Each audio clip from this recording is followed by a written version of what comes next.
Hello les aficionados et bienvenue sur Cigar TV. Comme vous pouvez le voir, je suis actuellement en République Dominicaine pour le festival Pro Cigar 2023 et je vais vous emmener avec moi dans cette vidéo à la découverte de différentes manufactures. L'édition 2023 du festival Pro Cigar s'est déroulée en République Dominicaine du 19 au 24 février dernier. Et pour la première fois de son histoire, une marque française est devenue sponsor platinium de l'événement.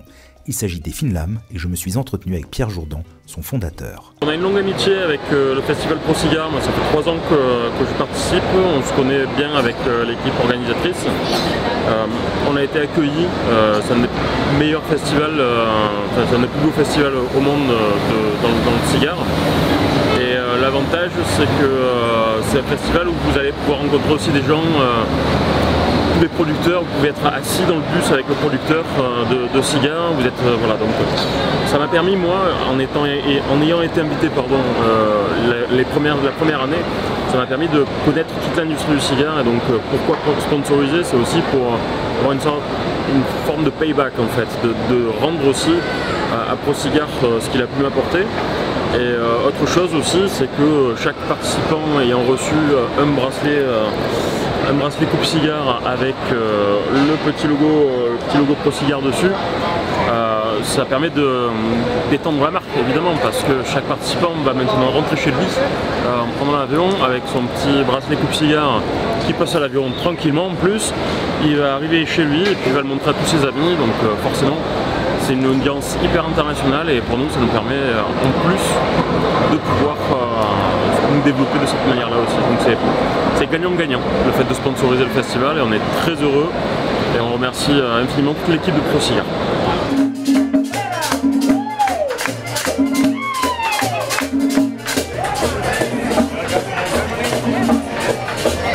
La première visite de manufacture s'est déroulée à la Tabacalera de Garcia. En pleine mutation et agrandissement lors du festival 2022, cette usine flambant neuve est tout simplement désormais la plus grande usine de fabrication de cigares premium au monde. C'est notamment dans cette dernière que les cigares Vega Fina sont roulés, ainsi que les différentes marques spécifiques pour le marché américain.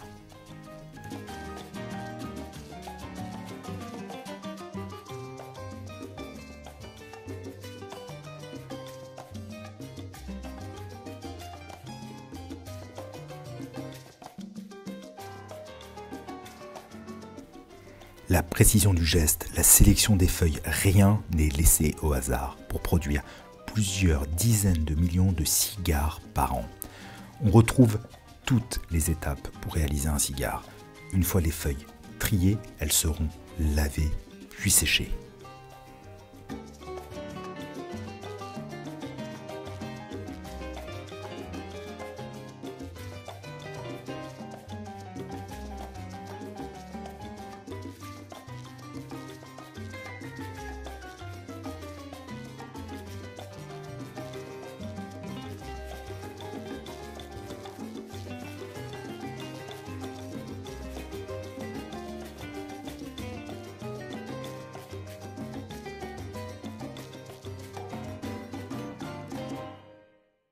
À ce stade, la nervure centrale de la feuille est enlevée à l'aide de cette machine pour par la suite rejoindre les torsées d'or afin d'être transformée en cigare.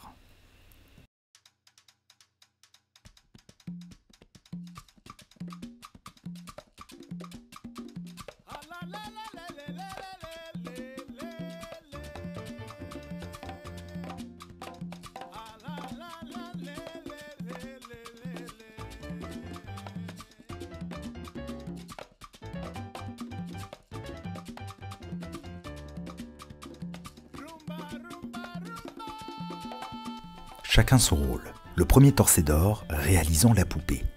Il s'agit de la tripe du cigare, puis ses voisins de table se chargeront, à leur tour, de réaliser la fin du cigare en apposant la sous-cape ainsi que la cape.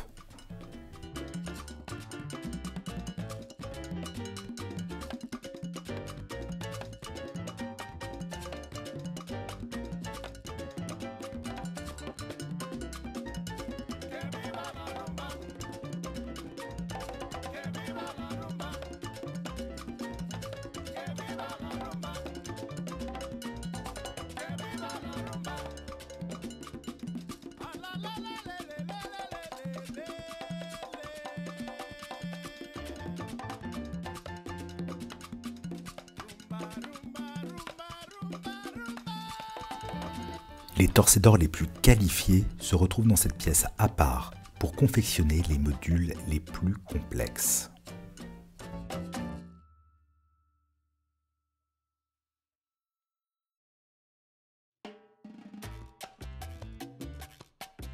La fameuse chambre de stockage et surtout d'affinement.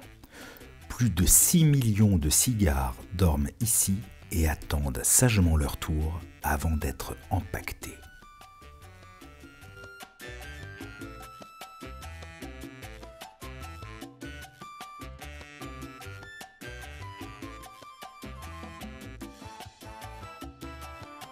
La dernière étape, et non des moindres, le conditionnement. On voit ici à l'écran la finalisation de certains VK-Fina qui se retrouveront dans nos caves d'amateurs très prochainement.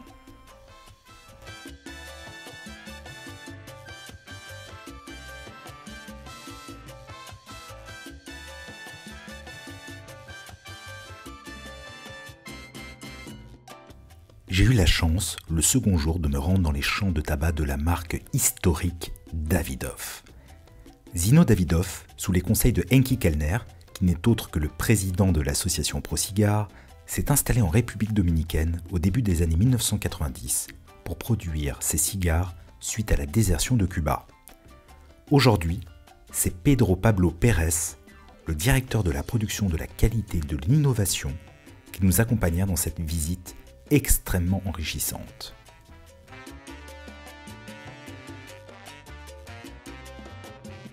Nous avons même eu la chance, avec les autres festivaliers, de pouvoir planter des plants de tabac, puis de récolter des feuilles afin de les faire sécher avec leurs homologues.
Ce qui est très intéressant aussi, c'est de découvrir tout le processus de plantation, à savoir de la graine à la plante. Ce dernier prenant plusieurs mois à chaque étape.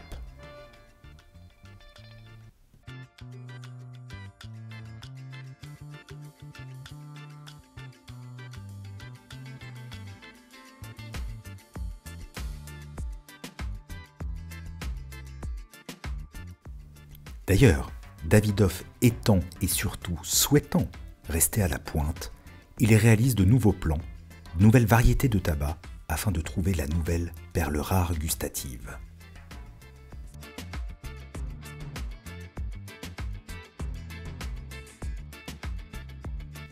Des millions de feuilles et de ballots se retrouvent ici à attendre patiemment leur tour après plusieurs années avant d'être à nouveau manipulés pour être envoyés à la fabrique.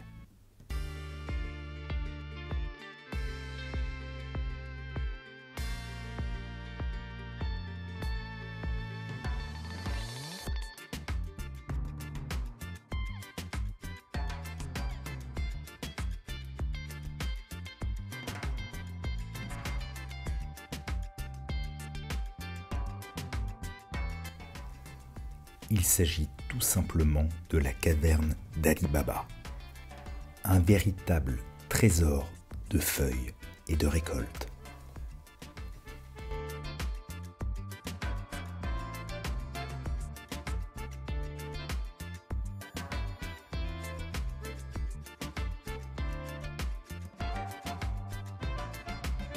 Comme toujours, la précision du geste d'un savoir-faire unique.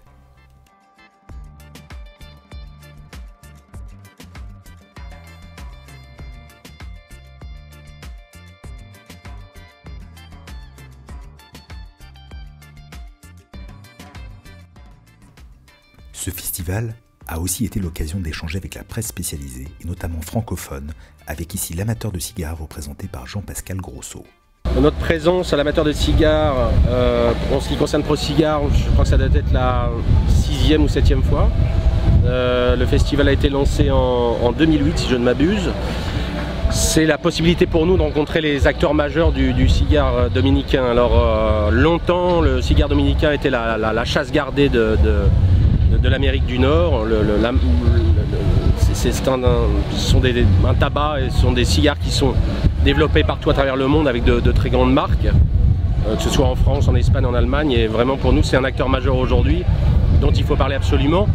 Et le festival nous permet de rencontrer voilà, les patrons des manufactures, les personnes en charge de la sélection du tabac, les master blenders, enfin toute catégorie de personnes qui y travaillent, et c'est toujours passionnant, vraiment très intéressant. Et chaque année on apprend des choses, chaque année il y a des mystères qui sont comme ça révélés, et puis c'est une économie tellement changeante, tellement fluctuante que une année sur l'autre ça change.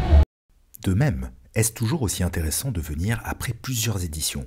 A-t-on fait un jour le tour de la question? N'y a-t-il pas une sorte de routine? C'est évident, si on en reste aux visites des manufactures. Le problème c'est le même si vous allez à Esteli au Nicaragua. Je veux dire, où à un moment il y avoir un côté redondant, mais je le ressens pas ça, parce qu'on apprend à chaque fois. Mais vraiment, encore hier, j'étais à Général Cigare et j'ai encore appris des choses pour ce qui était de la fermentation. Ce qui est assez étonnant au bout de cette visite ici. J'ai jamais moi ressenti ce côté répétitif. Alors c'est évident qu'il y a toujours les mêmes visages, mais là ça change parce qu'il y a une nouvelle génération de leaders qui arrive, il y a des changements concrets au sein des manufactures. C'est vrai que ces changements sont pas annuels, mais j'ai jamais ressenti, en tout cas pour ici, une forme d'ennui. C'est-à-dire on est toujours surpris. Alors peut-être il y a des années où c'est peut-être beaucoup plus ardu, où on travaille beaucoup plus. Des fois il y a des années où c'est beaucoup plus cool, où les gens bon, ils ont toujours été approchables, mais où le contact se fait, cette année le contact s'est fait assez facilement. Et non, j'ai jamais ressenti de ce côté répétitif. C'est vrai que vu l'extérieur on pourrait le croire, mais pour ma part c'est pas quelque chose que je ressens.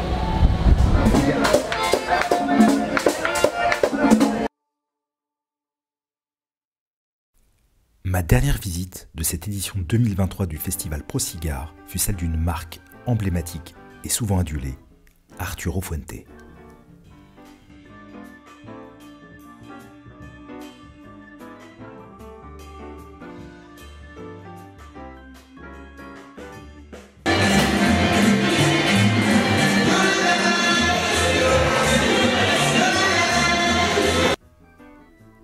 Il s'agit d'abord d'une histoire de famille, celle d'Arturo, puis de ses descendants. Tout commença en 1912 en Floride, avant d'arriver aujourd'hui avec Carlito ici, à Santiago de los Caballeros.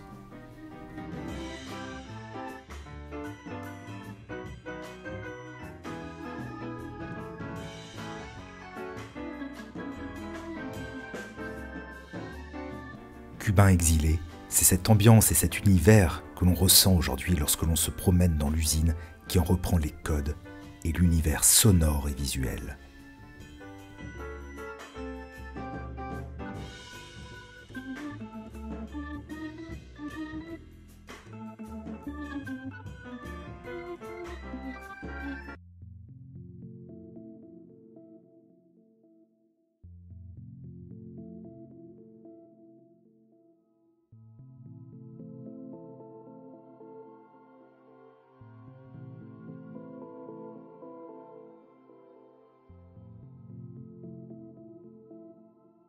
De nombreux cigares, et notamment les Opus X, attendent ici sagement dans cette pièce à l'humidité et à la température parfaite pour les laisser vieillir et se reposer.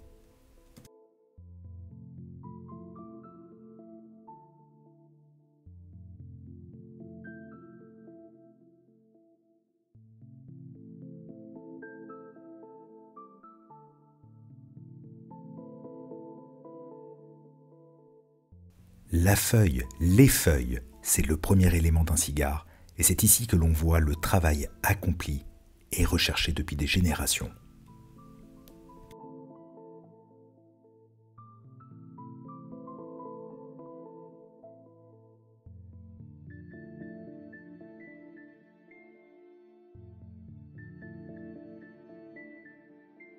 Amis aficionados, j'espère que vous avez apprécié ce reportage. Si c'est le cas, comme toujours, n'hésitez pas à le commenter, à le partager, à mettre un pouce vers le haut sur YouTube, ainsi qu'à vous abonner, à souscrire à la chaîne. Quant à moi, je vous donne rendez-vous très prochainement pour une nouvelle vidéo sur Cigare TV.